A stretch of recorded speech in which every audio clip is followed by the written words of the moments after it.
Хотим рассказать о наших планах во время раннего доступа и о ближайших релизах. Мы планируем выпускать контентные и балансовые патчи в течение всего раннего доступа. Для правок баланса мы используем информацию, которую вы отправляете нам. Мы уже получили более 11 тысяч отчетов. Спасибо всем, кто разрешил отправку игровой статистики. Вы оказываете нам неоценимую помощь.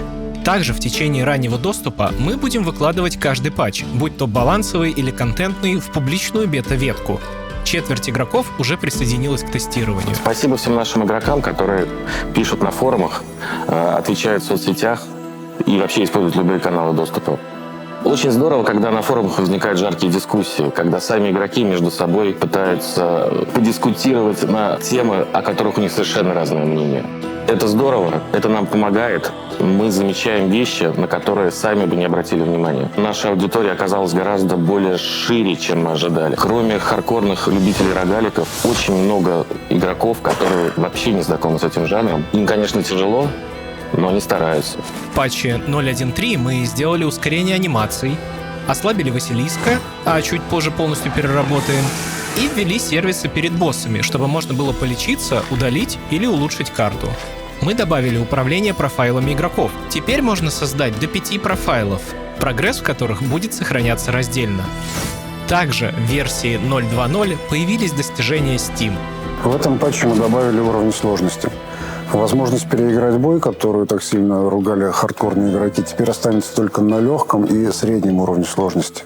При этом на легком уровне сложности карты при попытке переиграть бой каждый раз будут сдаваться новые, а на среднем уровне сложности начальное случайное число будет сохраняться, сдача будет та же самая. На классическом уровне сложности переиграть бой будет нельзя. А вот на героическом уровне сложности пройти забег потребуется от начала до конца за один раз, поскольку даже файл сохранения попросту не будет создаваться.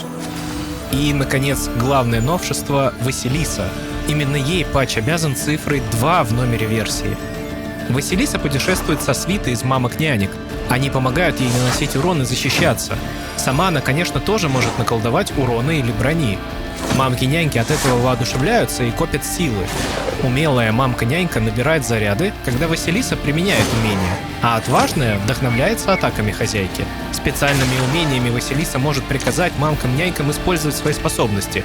За каждый свой заряд умелая даст Василисе броню, а отважная нанесет урон случайному врагу. Путешествуя по Белосветью, Василиса найдет и других помощниц.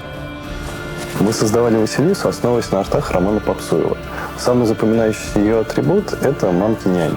И, естественно, построить ее дизайн хотелось, основываясь именно на них. Но помимо этого, она сама по себе очень сильная волшебница, и это тоже нельзя было упускать. Мы собирали много прототипов.